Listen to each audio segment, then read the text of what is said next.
एक पुरुष भी मंदिर जाता है और एक स्त्री भी मंदिर जाती है। दोनों के मंदिर जाने में अंतर है। पुरुष मंदिर जाएगा तो भगवान मेरा व्यापार अच्छा चलाना, मेरा घर अच्छा रखना, गाड़ी दिला देना, और वो जो फैक्ट्री का सोचा है वो फैक्ट्री डला देना, वो ये सोचा है वो डला देना। और माँ, एक स्त्री, एक नारी जब मंदिर जाती है, भगवान मेरा बेटा वहाँ रहता है रायपुर में, देख लेना, बहू को संतान नहीं है, बाबा कृपा करना, बेटी है ना वो एग्जाम दे रही है, बाबा मेरा पति बहुत मेहनत करता है उसको फल ही नहीं मिलता है, बाबा कृपा कर देना, बाबा मेरे ससुर की तबीयत बहुत खराब है और वो देवर है ना वो उसके पांव बहुत दुखते हैं, बाबा उसने ऐसा करा है, मेरी सास ऐसी करी है। एक केवल जगत में एक माँ, एक स्त्री, एक नारी ऐसी होती है जो मंदिर में जाकर भी परमात्मा भी अगर उसके सामने खड़ा हो जाए तो वो खुद के लिए नहीं मांगती, मांगती अपने परिवार का सुख है। वो अपने लिए कुछ नहीं मांगती, अपने लिए कुछ मांगना नहीं चाहती, वो मांगती केवल बेटे के लिए देना, मेरी बेटी के लिए देना, मेरे ससुर के लिए देना, मेरी सास के लिए ये देना, मेरे रिश्तेदार को ये देना, मेरे परिवार को ये देना। वो स्वयं के लिए नहीं मांग रही, स्वयं।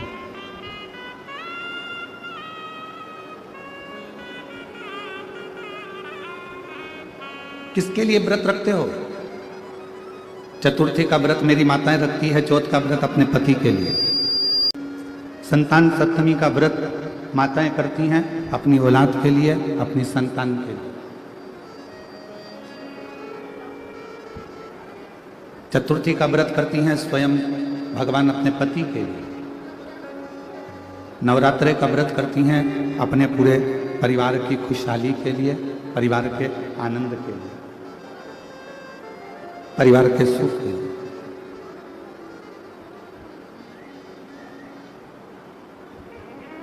जितने व्रत मेरी माएँ कर रही हैं, जितने व्रत मेरी माताएं धारण कर रही हैं, सब दूसरे के लिए, परिवार के लिए, कुटुंब के लिए, कबीले के लिए, नातों के लिए, रिश्तों के लिए, सब के लिए, स्वयं के लिए कुछ नहीं।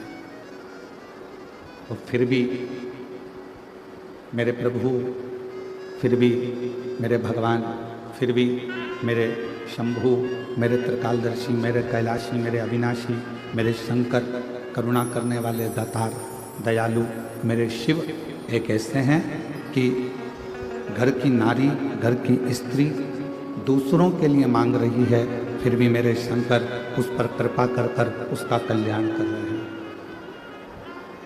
वो मांग खुद के लिए नहीं रही, वो स्वयं के लिए नहीं मांग रही। और गीता प्रेस गोरखपुर की विष्णु पुराण में लिखा है, गौ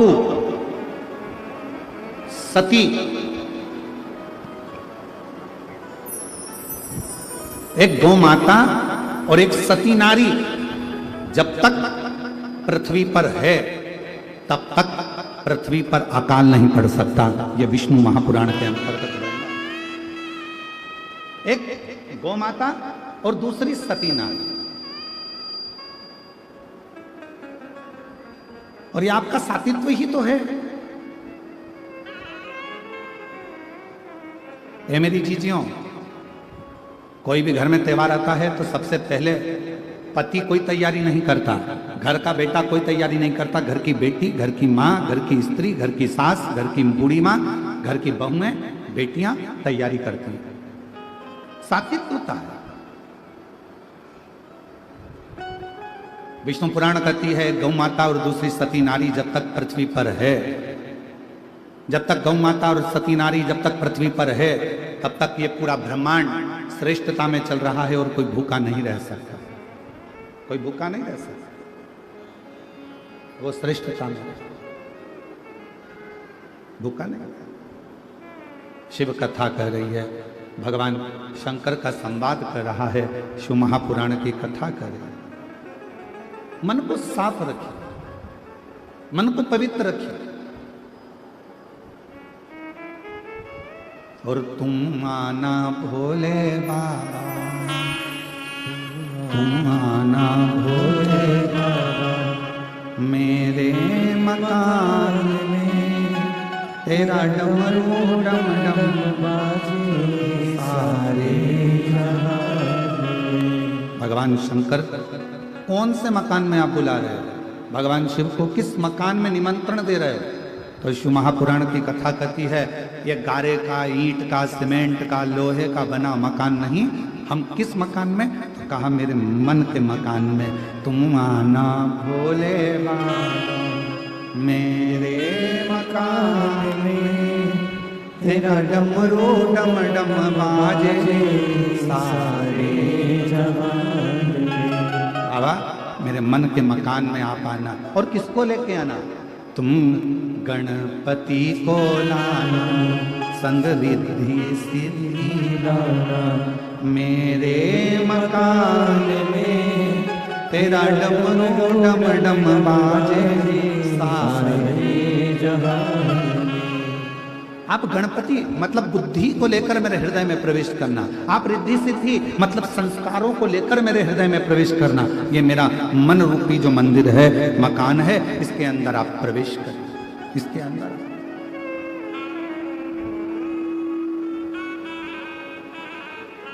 मन की पवित्रता में शिव है।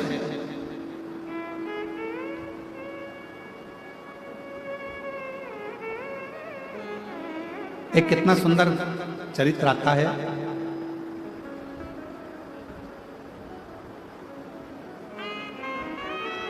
एक विमुषा नाम का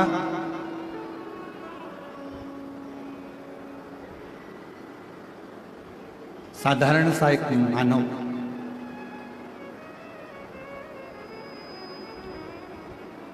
कुछ नहीं जानता था और विमुषा का जो शरीर था पूरा की पूरा शरीर बेकार सा था, पूरा शरीर। पर विमुषा शिव का बड़ा भगत था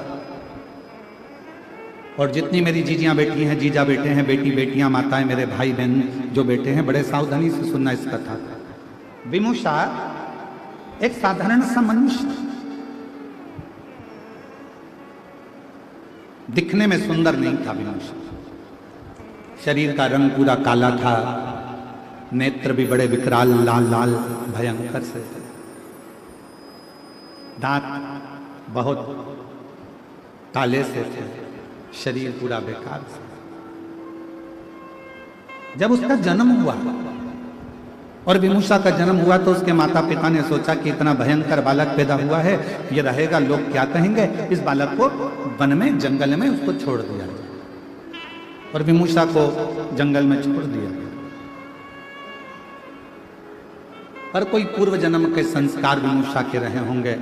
हम पहले भी कथा में कहे, कोई पिछले जन्म के अच्छे कर्म मुझे बाबा तेरा साथ मिला, कोई पिछले जन्म के अच्छे कर्म मुझे बाबा तेरा साथ मिला। विमुषा का कोई पिछले जन्म का कोई अच्छा कर्म होगा। शरीर बेकार था, शरीर पूर्ण तरह से आड़ा टेढ़ा बेकार विकलांग सा, शरीर काला सा, नेत्र बड़े, दांत काले टूटे, बड़ा विकराल सा उसका शरीर था। पर विमुषा शिव का बड़ा भक्त, शंकर की बड़ी आराधना करता था। जिस मार्ग से विमुषा निकल कर जाता था उस मार्ग से महिलाएं, पुरुष, बच्चे, बूढ़े कहीं विमुषा ना दिख जाए, उसका चेहरा देखेंगे तो हमारा दिन बेकार हो जाएगा, ये विचार करते थे गांव के लोग। और उसका मुख नहीं देखते, उसका मुख नहीं देखते। पर आज के जमाने के लोगों को समझाए कौन कि उस भगवान ने जिसको पृथ्वी पर जन्मा है, चाहे वो बेटा हो, चाहे वो बेटी हो, चाहे वो गोरा हो, चाहे वो काला हो, चाहे वो कैसा भी हो, जिसको परमात्मा ने जन्म दिया वो कभी भी बेकार नहीं हो सकता। वो मेरे परमात्मा की भूमि पर रहा है, कैलाश बाबा की, शंकर जी की इस मृत्यु लोक में निवास कर रहा है, तो वो बेकार नहीं हो सकता। ये दुनिया की सोच है कि वो बेकार है।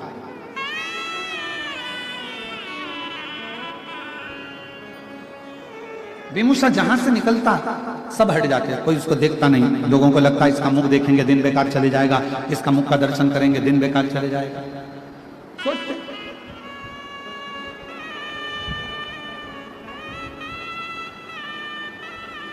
और ऐसा हुआ है।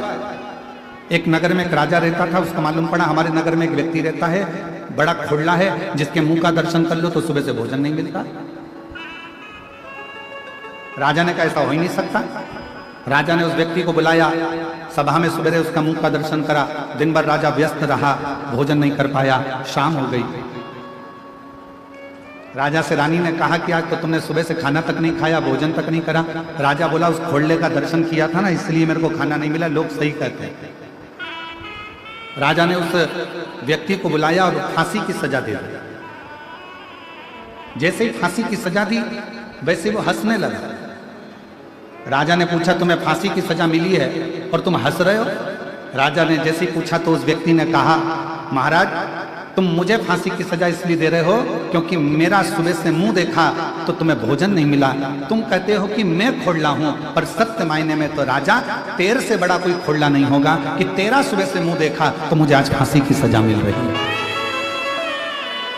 मुझे आज फांसी की सजा मिल रही है। ये तेरे ऊपर निर्भर करता है, हमारी बुद्धि पर निर्भर करता है, हम किसको क्या कह रहे हैं, हम किसमें क्या देख रहे हैं।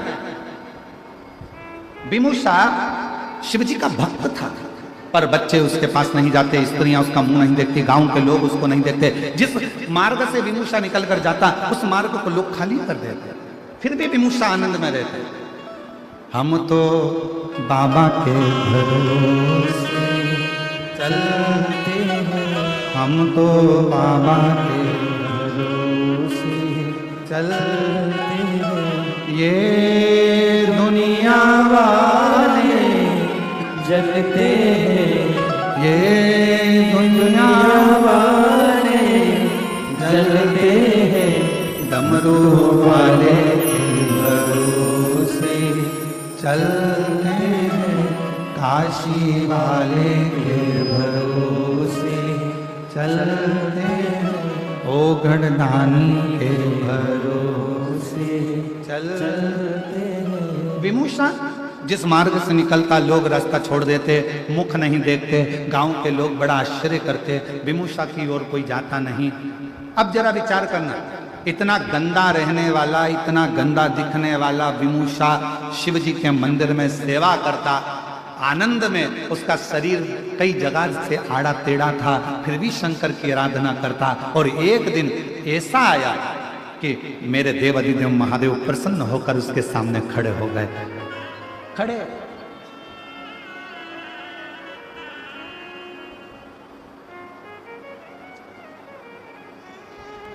क्या चढ़ाया था विमुषा ने जो भगवान शिव प्रसन्न हो?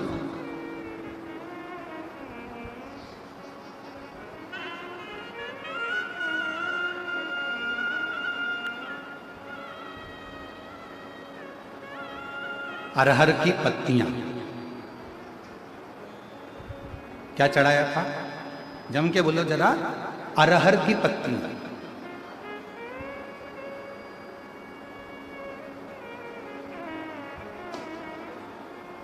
कई लोग उसको तुअर कहते हैं, कोई अरहर कहते हैं, कोई कुछ कहते हैं, उसकी पत्तियां।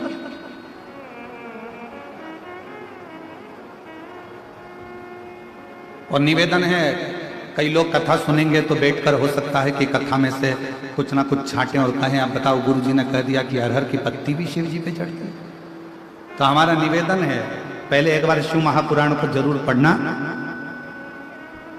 पृष्ठ संख्या गीता प्रेस गोरखपुर की शिव पुराण का 123वें नंबर का प्रश्न निकालना और उसमें पढ़ना। विदिशा की कथा कि अरहर की पत्ती का कितना महत्व है। कुछ नहीं मिला उसको, विदिशा को कुछ भी प्राप्त नहीं हुआ। अरहर की पत्तियों को तोड़कर भगवान शंकर का श्रृंगार कर रहा है, शिव का श्रृंगार। और कितना भोला है मेरा शंकर। ए मेरी जीजियों, तुम्हारे पास चढ़ाने के लिए बेलपत्र नहीं है, आग का पुष्प नहीं है, धतूरा नहीं है, तुम्हारे पास कनेर का फूल नहीं है, तुम्हारे पास जल नहीं है, तुम्हारे पास कोई वस्तु नहीं है, तो शिव महापुराण की कथा कहती है मंदिर जाते समय रास्ते में कोई पौधा, कोई पेड़ मिल जाए तो उसकी भी पत्ती तोड़कर तुम शंकर जी को चढ़ाओगे तो भी शिव प्रसन्न हो जाता है, मेरा औघड़दानी प्रसन्न हो जाता है। मेरे शंकर भगवान को प्रसन्न करना बहुत सरल है। भगवान शंकर को प्रसन्न करने के लिए कोई कह रहा है धतूरा जरूर होना चाहिए, ये फूल जरूर होना चाहिए, बेलपत्र जरूर होना चाहिए। और कई लोग सवेरे सवेरे प्रदोष के आप गूगल सर्च करोगे तो ऊपर लिखा हुआ जाता है ये मत चढ़ा देना, शंकर जी रुष्ट हो जाएंगे। शिव महापुराण की कथा तो यह कहती है कि चोर चोरी करने गया, चढ़ाने को तो जान दो वो खुद ही चढ़ गया। शंकर जी रुष्ट हुए क्या? जम के बोलो जरा। चोर खुद चोरी करने गया, शिव जी के ऊपर चढ़ गया, शंकर भगवान प्रसन्न होकर उसको वर प्रदान कर दिया और उस चोर को कुबेर बना दिया। जरा विचार करिए, लोग कहते हैं ये मत चढ़ा देना, शिव जी नाराज हो जाएंगे। ये मत चढ़ा, शंकर जी की पूजन में ये भूल मत कर देना। सवेरे से गूगल आकर मोबाइल खोलते से ऊपर ही लाइन लिखी हो जाती है, ये मत करना, आज प्रदोष का दिन है, शिवरात्रि का दिन है, सोमवार का दिन है, सावन का महीना है, ये करोगे तो भगवान रुष्ट हो जाएंगे। मेरा शंकर भगवान कभी रुष्ट नहीं होता। अपनी औलाद से माँ बाप कभी बहुत देर तक रूठे नहीं रहते, वो तो गले लगा लेते हैं, स्नेह करते हैं, आनंद करते हैं।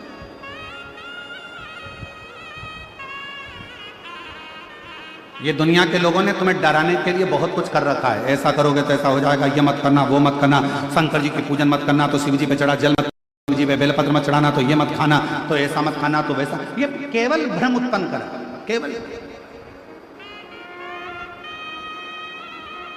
विदुषा क्या चढ़ा रहा है? अरहर की पत्ती, केवल अरहर की पत्ती से श्रृंगार। और श्रावण के महीने में आज पवित्र शिव महापुराण की कथा जो बोलबम समिति करा रही है, कथा के अध्यक्ष श्री दया सिंह जी प्रदेश अध्यक्ष इस कथा को जो लाभान्वित करा रहे हैं, इस पवित्र कथा में एक बात कहना चाहेंगे और बड़े सावधानी से सुनिएगा कि आपके पास में शिव जी को चढ़ाने के लिए यदि कुछ भी नहीं है, किसी वृक्ष की पत्ती को तोड़ा, शिव जी को समर्पित।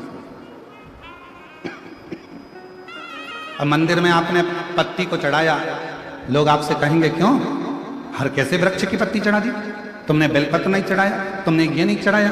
तो उसको कह देना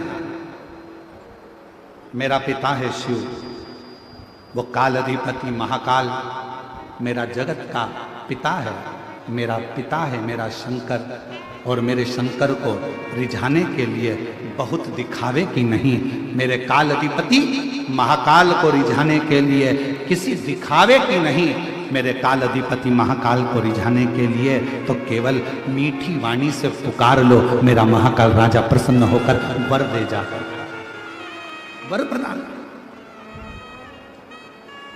विदुषा के पास में क्या था? केवल अरहर की पत्ती।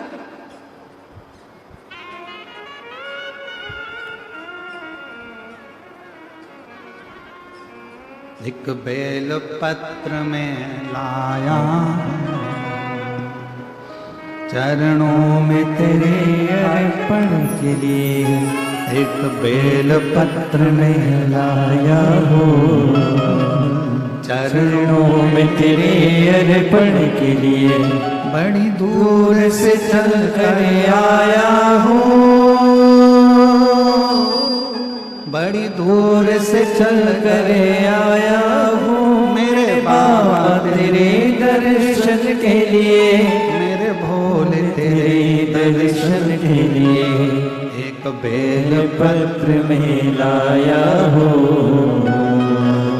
एक बेल पत्र में लाया हूँ, चरणों में तेरे अर्पण के लिए, एक बेल पत्र में लाया हो, चरणों में तेरे अर्पण के लिए। एक बेलपत्र से मेरा शिव प्रसन्न हो जाता है, एक साधारण सी दुर्वा से मेरा शिव प्रसन्न हो जाता है, मेरा शंकर प्रसन्न हो जाता है।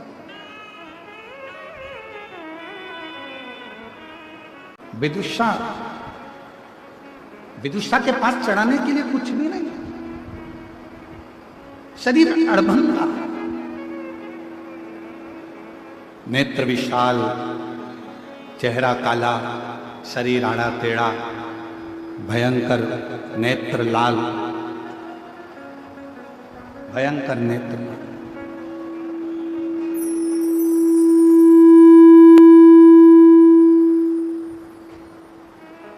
उसके पास देने के लिए कुछ नहीं, बस अरहर की पत्ती को तोड़ कर ले आया, अरहर की पत्ती को तोड़ कर लेकर आया। शिव जी का श्रृंगार कर दिया उसने, भगवान शंकर का श्रृंगार।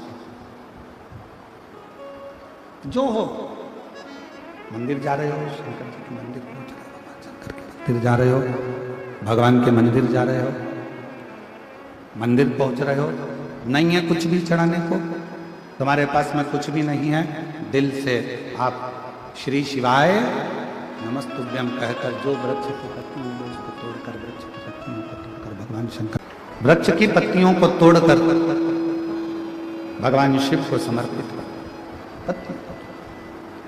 और शंभु शरण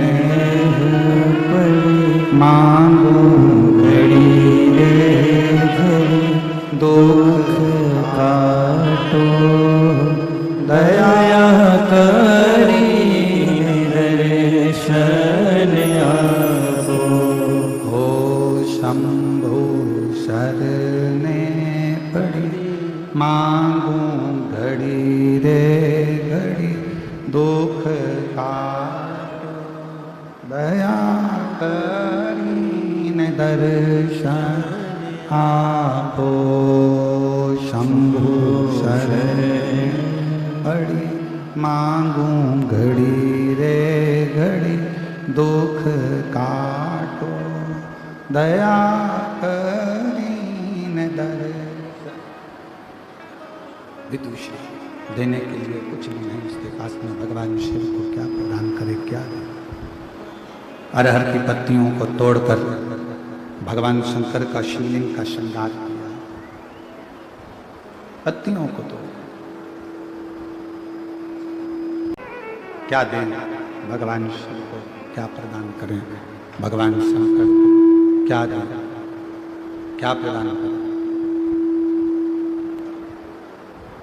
क्या दिया जाए भगवान शिव को, क्या प्रदान किया जाए।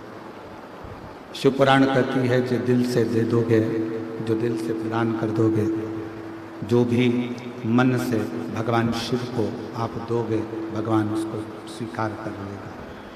जो भी आप दिल से भगवान शिव को दोगे शिव उसको स्वीकार कर लेगा। विदुषा की साक्षी में भगवान शिव प्रकट हो सब। विदुषा ने देखा भगवान शिव को, भगवान शंकर को, केवल शिव के स्वरूप को देख, केवल भगवान शंकर के स्वरूप को निहार। विदुषा कुछ बोला नहीं, कुछ भी नहीं बोला, एक शब्द भी विदुषा ने नहीं कहा कि मुझे क्या चाहिए, एक शब्द। हम तुम्हें क्या दें, हम तुम्हें क्या प्रदान करें, मांगो तुम्हें क्या दिया जाए। विदुषा ने हाथ जोड़कर केवल शंकर भगवान से, अगर कोई दूसरा होता और कोई दूसरा होता और शिव जी से शंकर भगवान स्वयं आकर कह देते कि मांग तुझे क्या चाहिए, शिव जी स्वयं आकर कह देते कि मांग ले तुझे क्या दूं मैं, तो हो सकता है कि विदुषा जैसा कोई व्यक्ति शिव जी से मांगता तो ये मांगता कि मेरा शरीर ठीक कर दो। विदुषा जैसा कोई व्यक्ति अगर मांगता तो यह मांगता कि मेरा शरीर ठीक कर दो, मुझे रोग से मुक्त कर दो, या मेरा शरीर सुंदर कर दो, या मेरा जो शरीर है आड़ा टेढ़ा इस शरीर को ठीक कर दीजिए, इतना मांग लेता। पर विदुषा ने मांगा कुछ, विदुषा कुछ मांगा, विदुषा कुछ मांग भी नहीं कहा, केवल भगवान शंकर से प्रार्थना कर रहा है, शिव जी से विनय कर रहा है, देख रहा है, निवेदन कर रहा है, दर्शन कर रहा है। फिर वापिस भगवान शिव जी ने कहा, पुनः फिर भगवान शंकर बोले मांग तुझे क्या चाहिए। अब विदुषा ने कहा अगर देना चाहते हो तो इतना वर दे दीजिए, शरीर देखकर मेरा शिव नहीं, केवल मन देखकर मेरा शिव भक्त पर करुणा करता जाए, ये वर। केवल मन देखे और मन देखकर करना, शरीर देखकर नहीं, मन देख। और फिर निवेदन करूं मेरी भिलाई की माताओं को, मेरे छत्तीसगढ़ की जीजियों से निवेदन है, मेरा बाबा टूटा झोपड़ा या बड़ा महल नहीं देखता, मेरा बाबा यदि कुछ देखता है तो तुम्हारा निर्मल मन देखता है, केवल मन, हृदय।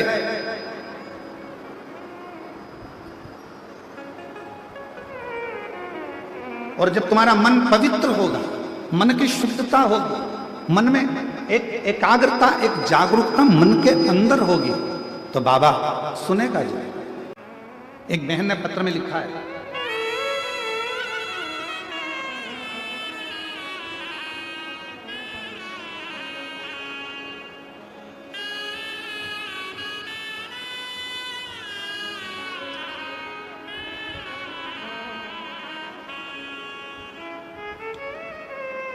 मैं नंदनी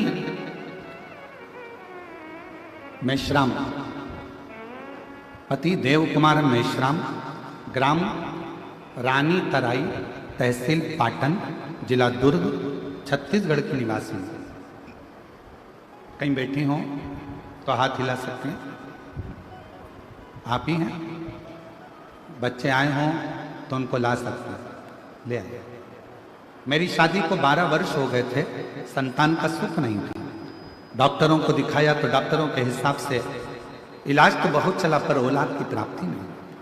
तब आपकी कथा के माध्यम से टीवी पर सुना था, सावन के महीने में जब कावड़ यात्रा आए, सीहोर की अगर कावड़ भरने के लिए आओ और तुम्हारे यहाँ यदि औलाद ना हो और प्रदोष के दिन की कावड़ अगर सीहोर की तुम भरने के लिए आओ तो अपनी गोदी में थोड़ा सा धान चावल गोदी में बांध लाना, और उस गोदी में बंधे हुए चावल को जब प्रदोष के दिन, और वो कावड़ फिर भरा रही है 6 अगस्त को, प्रदोष के दिन जब आप कावड़ भरने सीहोर आओ, सीवन माँ का जल भरो तो अपनी झोली में गोदी में चावल डाल लाना, और वो चावल गोदी में रहने देना।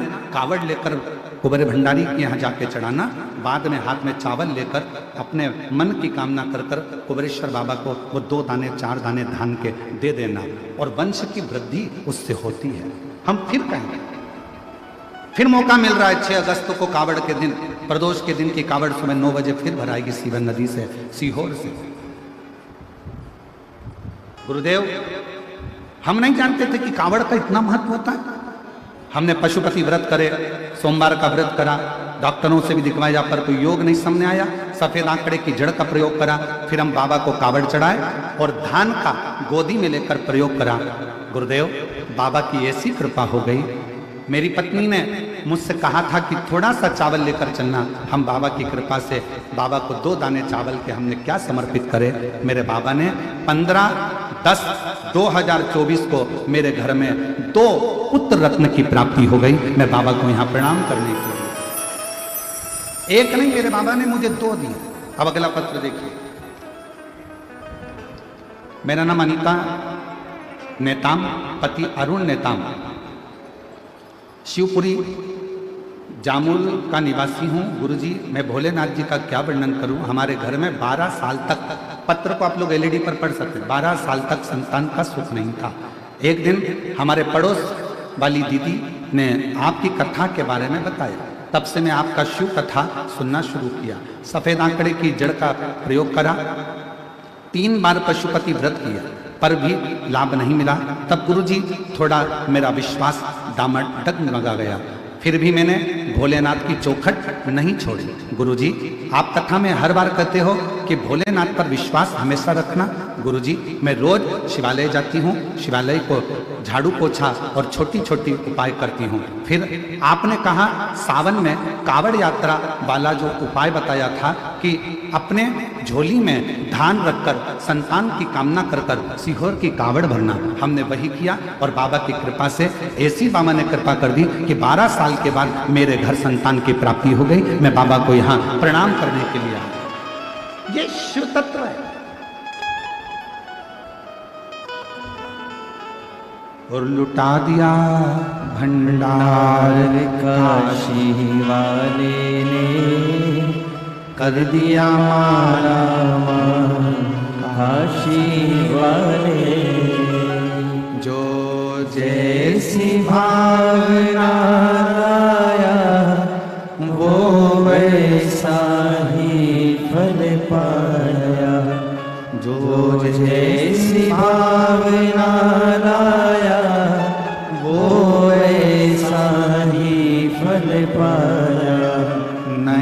खाली उसे लौटाया, वो मन ही मन हर्षाया। और कर दिया माला माल काशी वाले ने, लुटा दिया भंडार काशी वाले ने, लुटा दिया भंडार काशी वाले ने, कर दिया माला माल काशी वाले ने। जो जिस कामना से आया, झोली पसार कर जिसने उसको नमन कर कर प्रणाम कर कर अपने दिल की बात उस देव अधिदेव महादेव से कह दी, उसने झोली भर।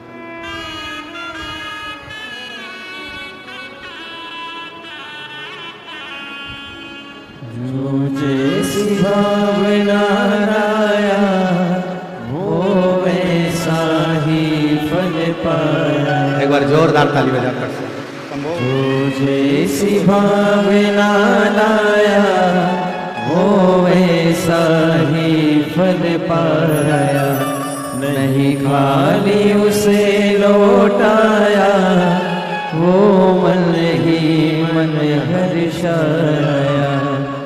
कर दिया फिर खुशहाल काशी वाले ने, लुटा दिया भंडार काशी वाले ने, लुटा दिया भंडार काशी वाले ने, कर दिया माला माल काशी वाले ने। एक का नाम शिव, दूसरे का नाम शंभू। एक बार जोरदार ताली बजाइए बाबा की। शिव तत्व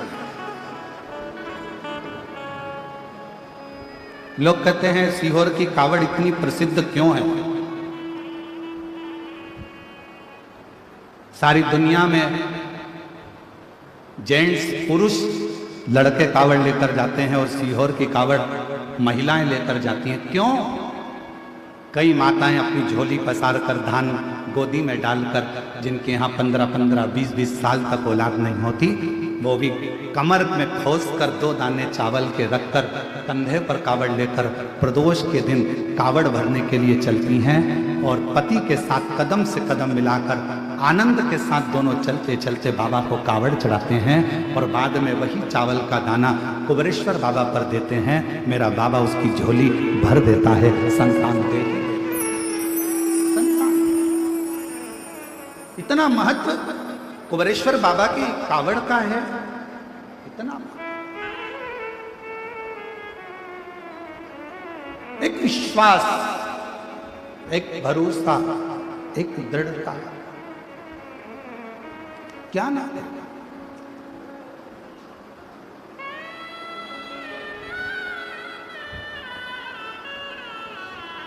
आप उससे संबंध, ये शिव है, ओगरदानी भगवान शंकर त्रिकालदर्शी कैलाशी। जैसे शिव महापुराण की कथा में एक चरित्र आता है बड़ा सुंदर। एक बार वासुकी नाग भगवान शिव के गले में पड़ा हुआ था और वासुकी नाग से मिलने के लिए शेषनाग आ गया। वासुकी नाग के बड़े भाई हैं शेषनाग के। कारकोटक आ गया, तक्षक आ गया, शेषनाग जी आ गए।